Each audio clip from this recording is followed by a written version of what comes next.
Hello YouTube, Dave here again. Have you ever been running like a published adventure or even like a homebrew thing where you're flipping through the monster manual and you finally decide or you finally have the opportunity to run a creature in an encounter that you've wanted to forever, only to find out that when the actual encounter happens, that the creature is just really lackluster and kind of poorly designed, and that the whole thing just kind of feels like a bit of a waste? Well, I did have that experience recently. I guess a little while back. It was last year, but I was running an installment of the Savage Tide campaign, which is almost over. It's been on break for a little while there, just due to injuries and other things that have sort of been going on, getting the new puppy and everything. But I'm really looking forward to wrapping that campaign up, and I will be doing a video on my thoughts of 3.5 after having run it again for the first time in nearly a decade after saying I never wanted to run it again, and kind of see where I feel after everything's sort of said and done. But we're not quite there yet. But I do want to recall this one encounter with the creature that I could not wait to finally get the opportunity to use. And that was the Death Slaad. So the Death Slaad, especially the third edition style Death Slaad, just looks super cool with like weapons and armor and everything. It was a very intimidating looking creature here. And if we go into the monster manual,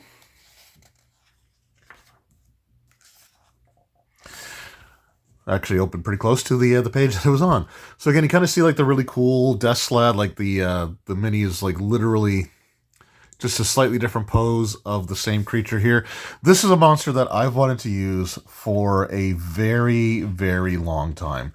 I've always liked Slaads. I've always thought they were kind of neat creatures, even if like the Green Slaad mini doesn't look like the Green Slaad picture from the monster manual.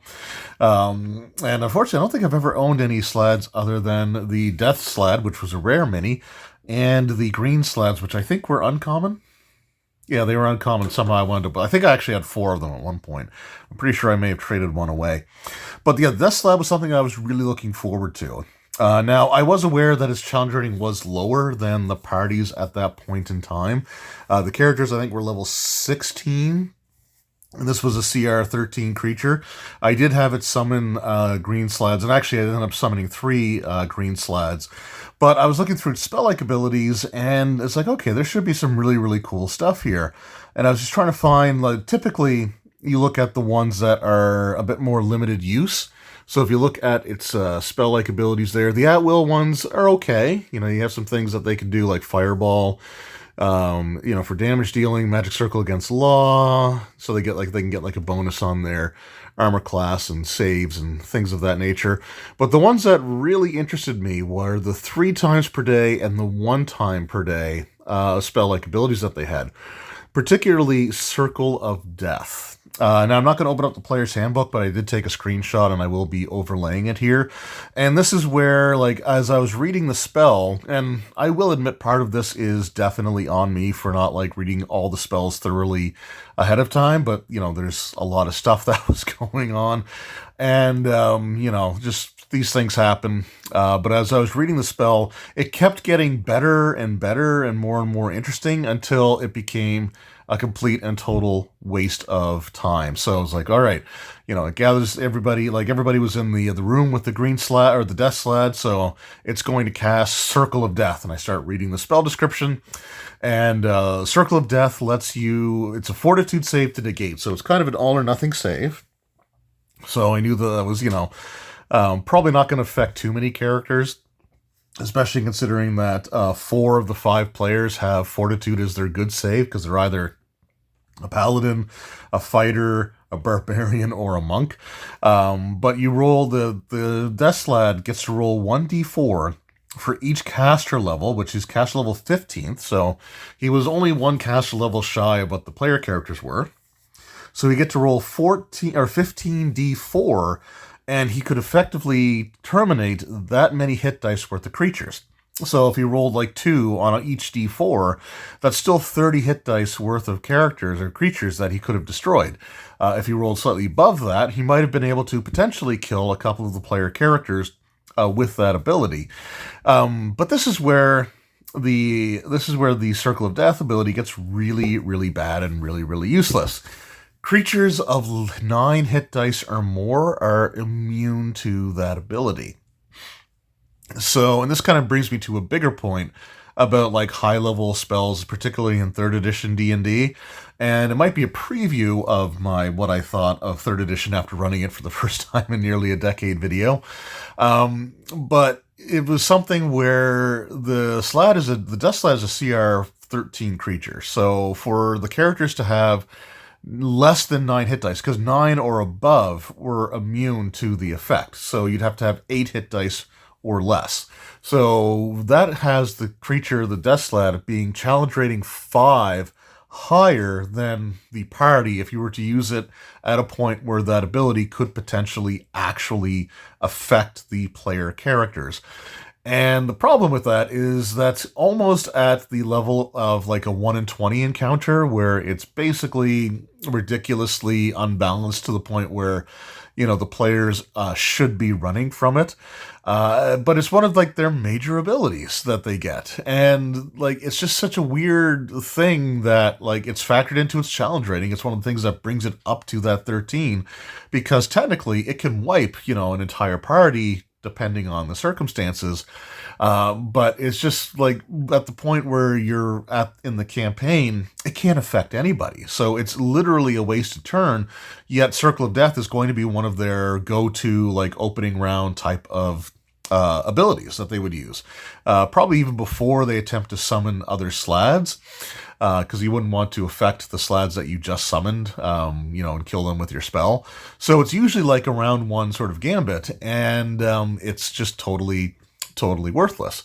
The other ability that he had, which was once per day, was Implosion. But Implosion is once again an all or nothing save. So it either kills you or it does literally nothing. And it just felt like, again, kind of a waste. Now, I did end up using the Circle of Death just because I said I was going to, or I'm pretty sure I still followed through with that. But ultimately, like his ability to use Fireball at will was so much more useful because it's guaranteed to get some damage through. You know, I mean, I say that there are things like, you know, resist energy and things like that that can negate the damage from a fireball, but generally speaking, you're guaranteed to sort of get that. You know, you're gonna be doing some damage to the player characters. They don't all have that protection on them. You know, maybe 1 or 2 of them might, but you're still gonna be doing some damage versus absolutely like nothing or flat out, you know, destroy them. So I don't know. It was just kind of weird. The other thing with like, you know, saving throws, especially in 3rd edition, is there are ways to get bonuses to your saving throws that far outpaces your ability to increase the difficulty for those like saving throws. So you're not only spending a turn for something that's all or nothing that can't affect the party anyway because their hit dice are too high, but even if they were, you know, able to, they're going to have enough stuff that the saving throw DC is just going to be, you know, they'd have to roll like a 1 in order to actually like fail the saving throw back in the 3rd edition day. So it was just one of those situations where, you know, he summoned the green Slaads. The green Slaads were a bit beefy, so they were able to absorb some hits from the player characters. And, you know, the Death Slaad, I'm pretty sure he uses Fireball. Let's see if there's any other abilities that he might have been able to use. I think I also did try Implosion on one of the characters, one of the spellcasters, but he ended up making a save. So I just kind of, you know, went to more or less using the things that I knew would work. Like I said, Fireball, Finger of Death wasn't particularly, because I'm pretty sure that was all or nothing again. So it was just one of those situations where, like, the more I thought about it, the more it didn't make sense for the Death Slaad to, like, have those, like, to have abilities that are going to be useless, right? Now, the thing that could be useful with his Circle of Death ability, for example, would be more of a plot device. So if, you know, the party knows that there's Death Slaad and that maybe it has, you know, taken over like a town or village, you know, it could use its Circle of Death to just like destroy everybody in the town, you know, pretty mercilessly. Or even if the player characters have some like minions or hirelings or stuff like that, they could potentially be affected, like if they had the leadership feat. But I think even then, your cohort is pretty close in level to where you are. So it's one of those things that it sounds like a really cool ability. It looks like it'd be really cool to use this monster. But at the end of the day, it just felt like kind of a waste of time. And I will admit, again, I probably should have looked a little deeper into it. I just kind of looked at the things, and I tried to rely on my pre-existing knowledge of third edition, and I just assumed that Circle of Death was an area effect, all or nothing, save or die type of thing, which sort of is, but there's other caveats that kind of went along with that. But anyway, that was sort of my experience with a monster that I was really hyped up to try to run for the first time, only to find that it just was not worth it. It just wasn't as fun as I was hoping it was going to be. The monster wasn't as challenging as I was hoping it was going to be. The whole thing just felt like I could have skipped that encounter and thrown something else in instead. That might have been a bit more challenging or a bit more overall just kind of fun for everybody to go up against. I have been sort of trimming out some of the things in the Savage Tide campaign just to try to get it wrapped up. Because we've been playing it for a few years now, so it'd be really nice to finally move on from it. So, like, I've sort of been picking and choosing and trimming out some of the things.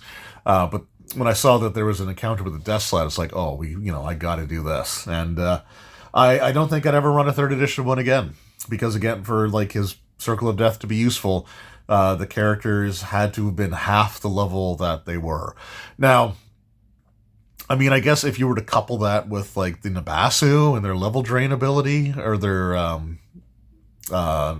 guess not level drain, but like their enervation abilities, which gives you negative levels, like maybe then. But I don't know if negative levels also equate to you having like the equivalent of negative hit dice, so I'd have to look that up. But anyway, it was just it's a cool looking monster. I love the design of the Death Slaad in 3rd edition, and they just made it look more frog-like in like modern editions without like the weapons or the armor. So it just kind of looks like a more like just basic like instinct-driven kind of monster, which is a bit of a shame. Kind of looks more like these guys. Which looked like, sort of a fiendish Kermit type of thing. But it was a creature that I was super excited for, and then felt like the whole experience was pretty flat. And like I said, I don't for a moment say that that's not partially, or at least like even entirely my fault for not like really thoroughly reading all of the descriptions of the spells that it had.